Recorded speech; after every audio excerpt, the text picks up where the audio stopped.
S2 Bab 68, Xavier. Teng, teng, teng. Bel tanda waktu pulang telah dibunyikan. Bu Nana, guru biologi yang mengisi di jam terakhir kelas Xavier menutup bukunya. Melangkah keluar dari kelas setelah selesai berdoa untuk pulang. Xavier menatap botol minum yang masih utuh serta obat diare yang tadi akan dia berikan ke Zira. Kui!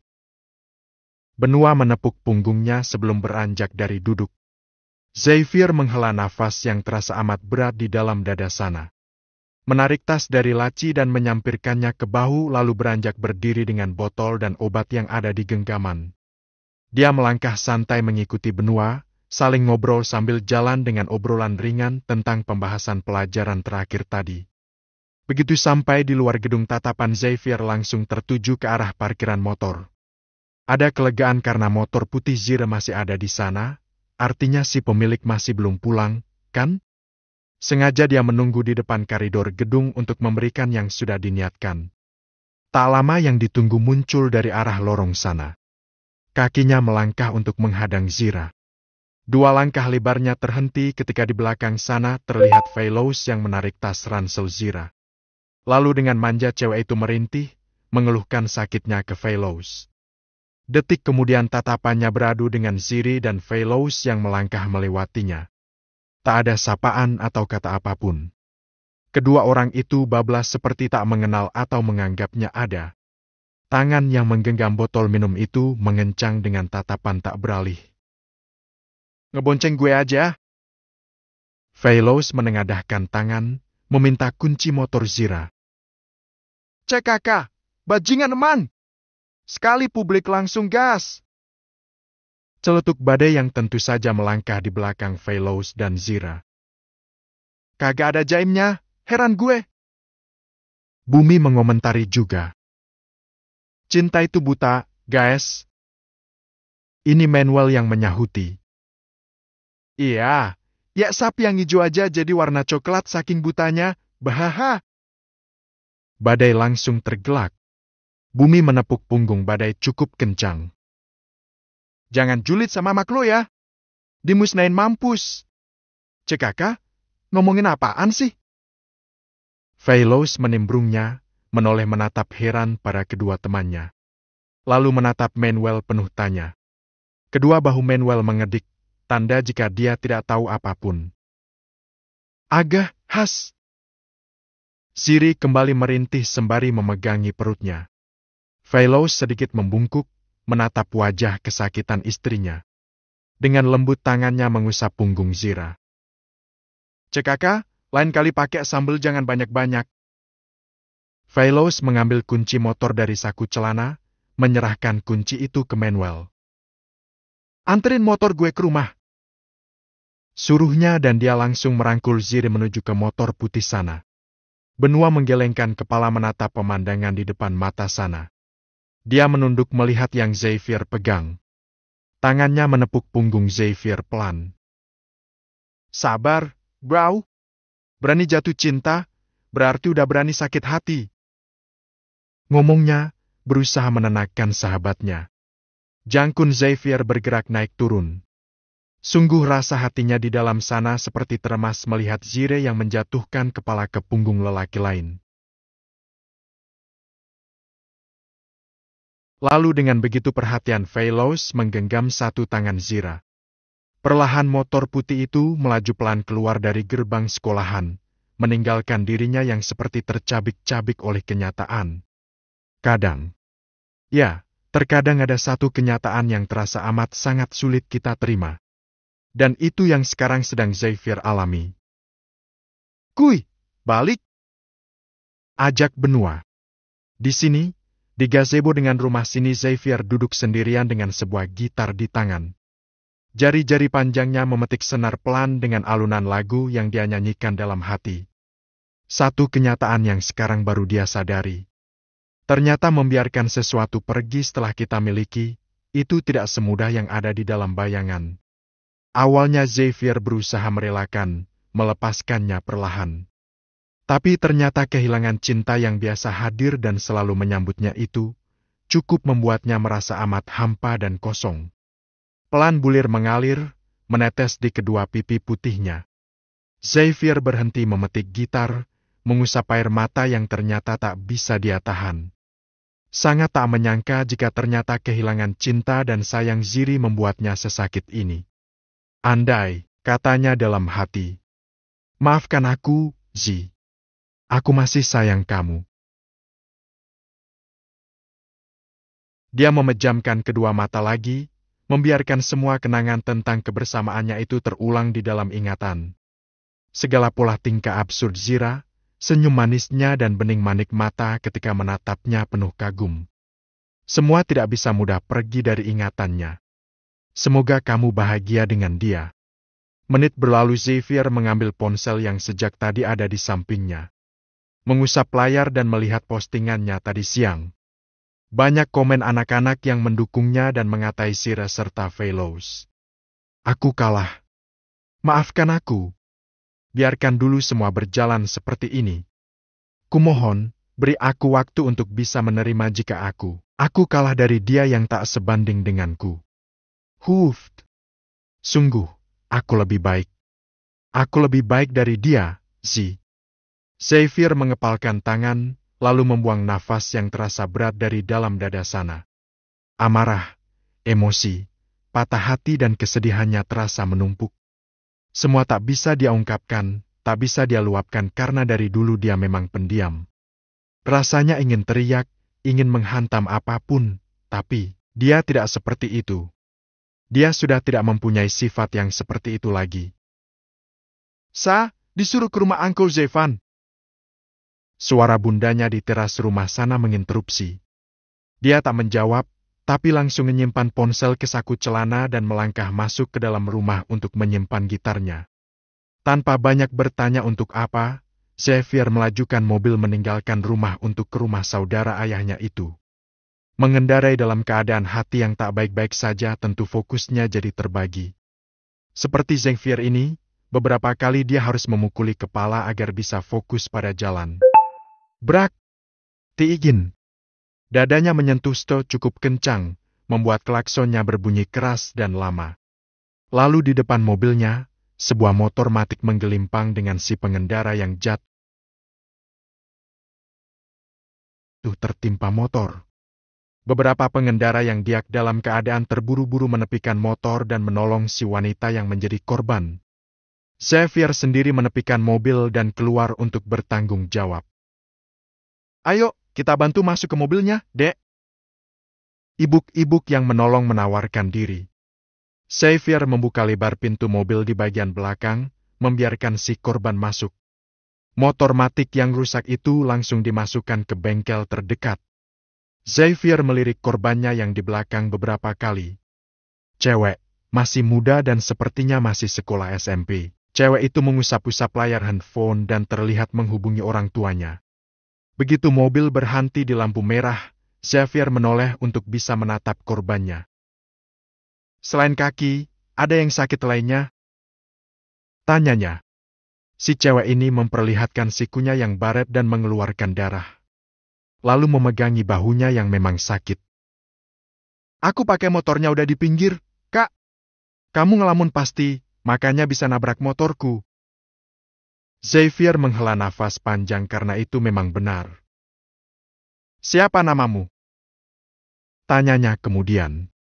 Kedua mata cewek ini menajam. Kamu siapa? Bukannya menjawab, tapi justru balik nanya. Aku Xavier, anak SMA Prambudi. Aku Sofia, kelas 8 di Purnama. Kening Xavier berlipat mendengar itu. Kenal Alika? Kedua alis Sofia meliuk, detik kemudian dia menganggukkan kepala. Kamu kakaknya Alika? Lalu obrolan mereka tidak canggung. Hanya obrolan tak begitu penting tentang si Alika yang menjadi tema. Udah mendingan? Fellows menatap wajah istrinya yang tiduran. Zira menganggukkan kepala. Dia tertawa kecil melihat suaminya yang menatapnya begitu khawatir. Tangannya mendarat di wajah Fellows, mendorong wajah itu sampai Fellows berpaling ke arah lain. Gue nggak akan mati cuma karena menceret. Ih! Cekaka! Decak Veloz, menatap kesal. Lo pucet banget, astaga! Katanya. Lalu mengangkat lengan tangan untuk melihat jam yang melingkar di sana. Udah jam 6. Gue balik ya. Bibir Zire terlihat melengkung ke bawah. Nggak bicara apapun, tapi dari ekspresinya udah kelihatan kalau nggak mau ditinggal. Veloz jadi tersenyum, dia memasukkan handphone ke dalam tasnya dan melingkarkan tas itu ke tubuh. Besok udah mulai libur, Zi. Gue besok pagi kesini lagi. Zire menatap tangan Veloz yang terulur padanya, mengajaknya jabat tangan untuk pamitan. Zire meraih tangan itu, menjabatnya erat tak rela untuk melepaskan. Balik entaran. Gak bisa emang? Pintanya dengan suara mengiba. Lihat kayak gini, mau pergi jadi nggak tega juga. Veloz kembali mendudukkan diri di kursi yang ada di sebelah ranjang tidur Zira. Dia membiarkan saja tangannya ada di genggaman Zira. Diam, menatap istrinya yang diam ketap-ketip dengan wajah sedih dan lemas karena diarah. Dia kok bisa jadi semanja ini sih? Kenapa juga gue jadi gemes lihat dia yang begini? Padahal dulu enak banget lihat senyumnya. Emang rasa hati itu sukanya kadang-kadang. Veloz ngedumel, memaki diri sendiri. Ceklek. Suara pintu yang dibuka membuat Veloz menarik tangannya dengan cepat. Dia dan Zire sama-sama menatap ke arah pintu yang terbuka lebar. Dedi Cakra melangkah masuk dengan masih memakai setelan kerjanya. Baru pulang dia. Masih bolak-balik kamar mandi? Tanya Cakra, memerhatikan anaknya yang wajahnya memang terlihat pucat. Zire menggelengkan kepala. Udah mendingan, Dad. Cuma, masih lemes. Cakra terkekeh pelan. Besok-besok kalau makan sambal jangan pakai kuah, Zi. Sekalian aja, makan langsung dari mangkuknya. Bibir Zire mengerucut. Cekaka, Dedi ngeledek? Veloz ikut tersenyum melihat Zire yang kesal. Untung lo, ada yang mau jagain kamu. Kata Cakra sembari merangkul Veloz. Ngopi ayo, Vel. Ajaknya. Nolak ajakan mertua? Mana sanggup. Dengan senang hati Veloz menganggukkan kepala. Kedua mata Zire melebar melihat dua tubuh lelaki itu menjauh darinya. Dad. Panggilnya yang membuat Cakra dan Veloz menoleh bersamaan. Veloznya jangan disuruh pulang dulu lo. Pintanya, malu-malu. Cakra menyunggingkan senyum. Nginep sini aja, Vel. Nanti Dedi minta izin ke papamu. Kata-kata Cakra yang membuat kedua mata Veloz dan Zire sama-sama melebar. Lampu hijau buat hidup seatap, kan? Maksud Dedi Veloz tidur? Iya, nanti tidur di kamarnya Reving. Cakra memotong kalimat yang akan Veloz katakan. Kedua bahu Veloz bergerak turun bersamaan dengan helaan nafas dalam yang ia keluarkan. Kirain, batinnya, mengeluh. S2 bab 69.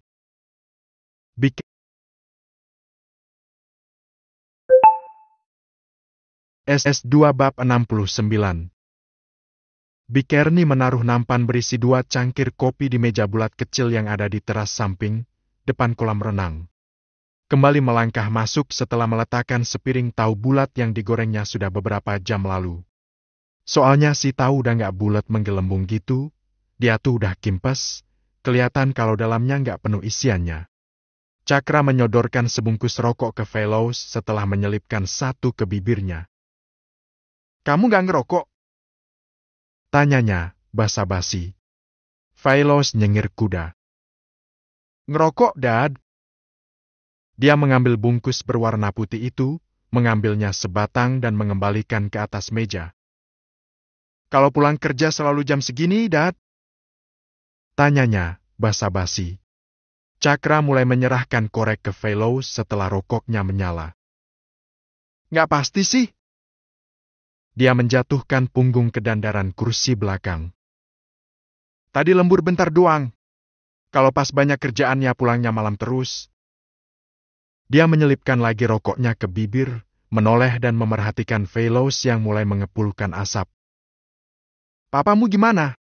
Masih sama, atau udah? Sengaja banget dia menggantungkan kalimatnya. Veloz menganggukkan kepala. Semenjak beberapa hari ini papa udah berubah sih. Udah nggak kayak dulu. Kedua alis Cakra meliuk, menatap Veloz heran. Berubah kayak Ultraman atau kayak Batman? Veloz jadi tertawa mendengar gurauan mertuanya. Ya udah mau pulang. Cakra buru-buru membuang asap melalui mulutnya. Emang biasanya nggak pulang? Santai Veloz menggelengkan kepala. Dia menjentik abu rokoknya ke asbak yang memang ada di meja. Biasanya pulang hampir pagi. Tidur, bangun siang. Terus pergi ke toko, duduk santai. Wah! Cakra menggelengkan kepala dengan decakan lirih. Beneran jadi juragan ya, papamu itu?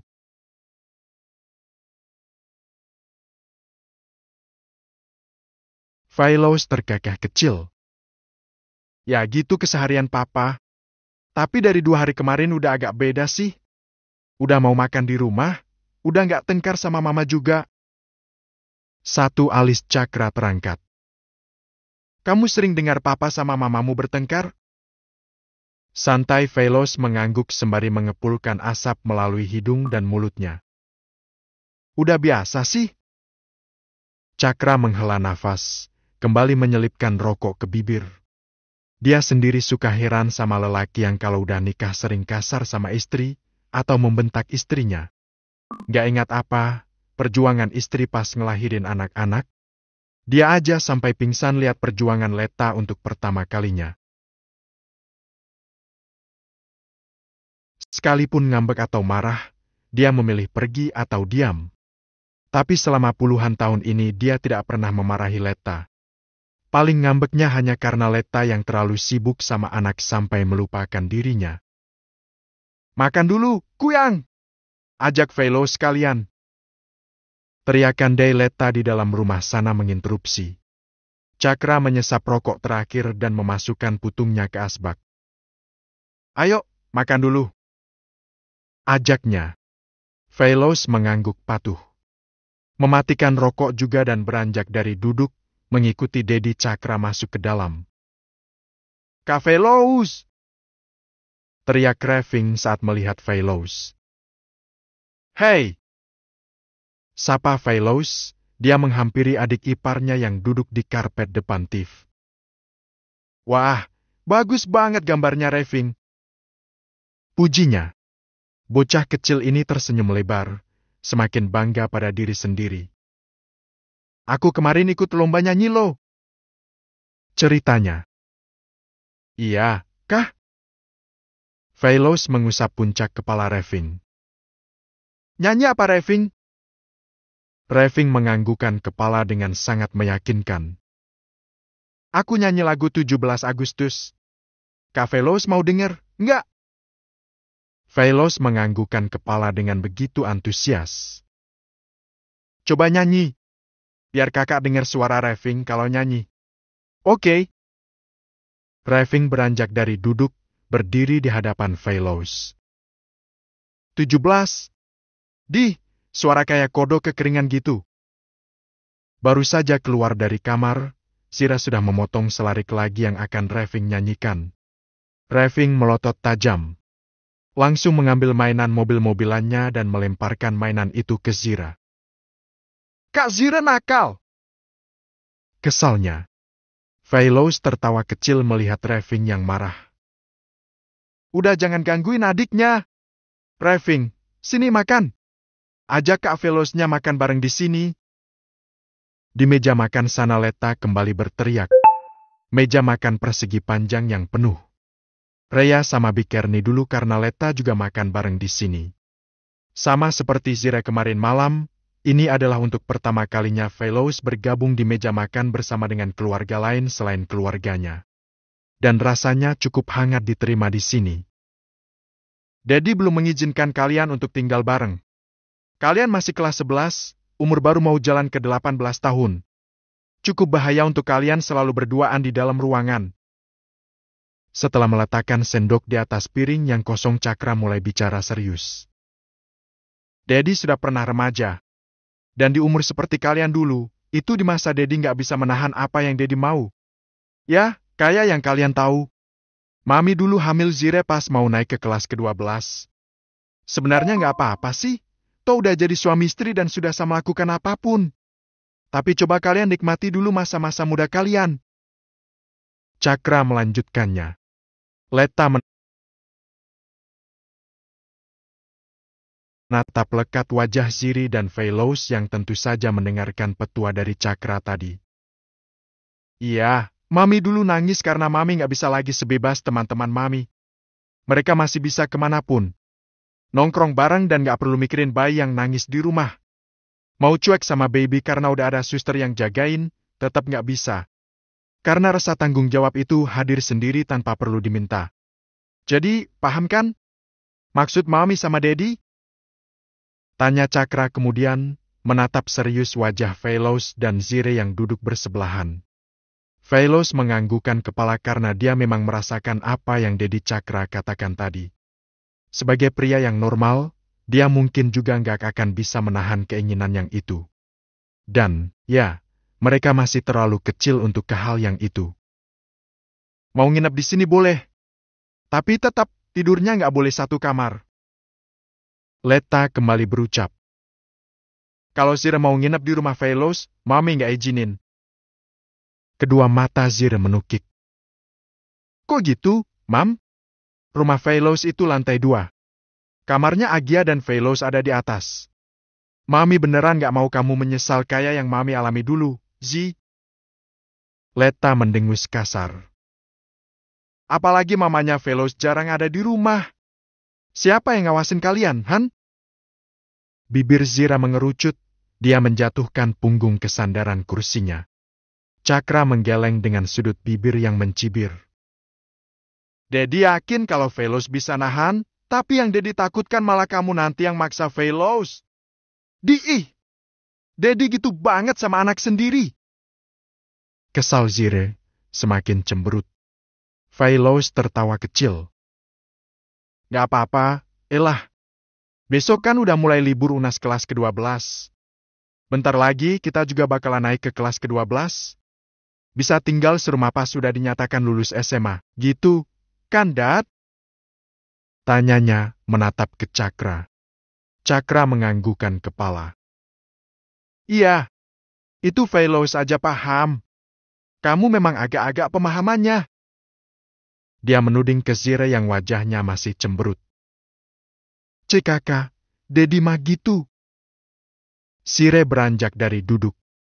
Melangkah meninggalkan meja makan. Tangannya jahil, mengambil pewarna milik Reving yang sedang dipakai. Lalu berlari keluar rumah. Mami, Kak Zire nakal! Teriak bocah itu dan langsung membanting pewarna yang dipegang. Astaga!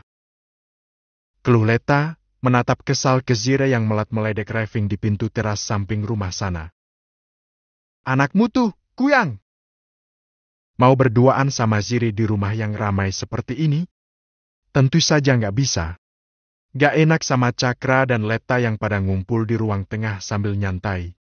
Feilos memilih bergabung dan bercerita bersama. Sampai akhirnya dia masuk ke kamar Reving dan nemenin bocah itu sampai tidur. Kanda. Satu kata yang tertulis di cat membuat Feilos mengulas senyum. Dia menekan beberapa huruf untuk membalas cat dari istrinya. Haham Sand Adinda. Satu alis Feilos terangkat membaca nama kontak yang aneh dan sudah pasti si Zire yang memberi nama ini. Reving udah bobo ya? Feilos mengarahkan kamera ke wajah Reving yang memang sudah terlelap. Dia mengambil foto selfie bersama Reving. Sand picture. Udah nyenyak. Lagi ngimpi kayaknya Sand Adinda. Di kamar sebelah sini, Zire tersenyum menatap foto suami bersama dengan adiknya. Lama-lama senyum itu menjadi tawa kecil. Dia mendekap handphone yang menampilkan foto Feilos dan Reving itu. Kedua matanya menerawang jauh menatap langit-langit kamar yang lampu terangnya masih menyala. Nggak tahu, tapi gue beneran ngerasa bisa bahagia banget ada di samping dia. Sakit hati gue karena Xavier yang menyerah gitu aja sama perasaan kita, itu bisa terobati pas gue mulai kenal sama dia. Entah sejak kapan, tapi gue rasa gue jatuh cinta sama dia. Bibirnya mengulas senyum dengan kedua mata yang mulai memejam. Perasaannya di dalam dada sana terasa begitu menghangat. Sangat hangat dengan kehadiran cinta baru yang berhasil membuatnya menjadi diri sendiri dan tidak perlu memaksa apapun. Benar, dicintai itu jauh lebih menyenangkan daripada mencintai batin Zire sebelum dia terlelap ke alam mimpinya. Pagi menyapa. Zire mulai melengkuh karena gorden di kamarnya dibuka.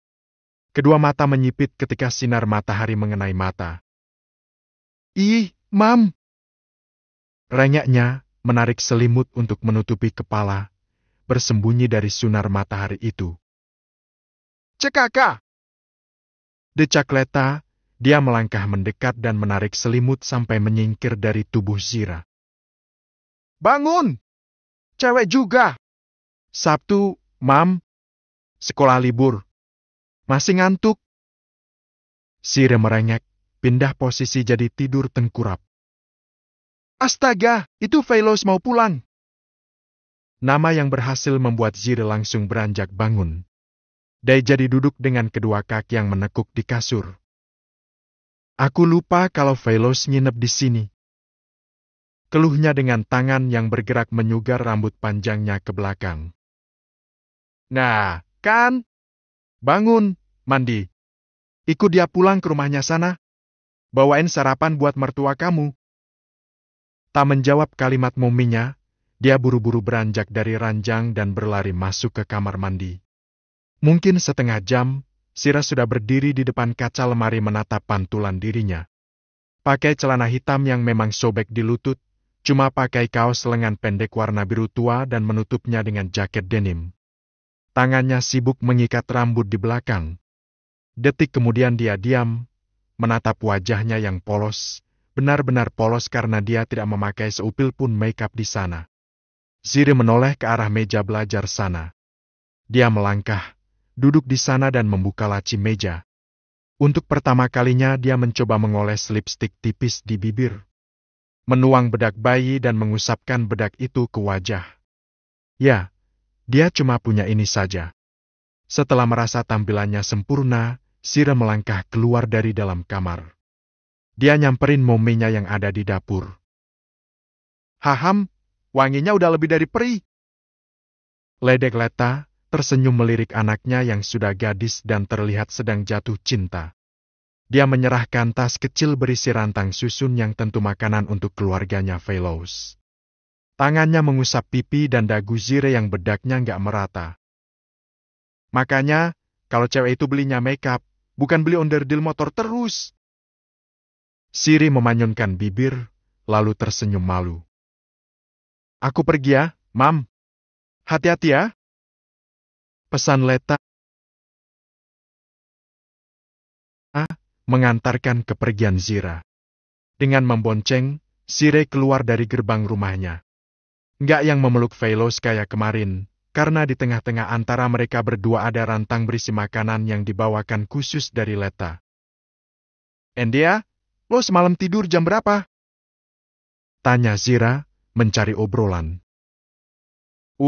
Jam 1 kayaknya." jawab Velos, melambatkan laju agar Zira mendengar kata-katanya. "Lo tidur jam berapa?" Dia balik nanya.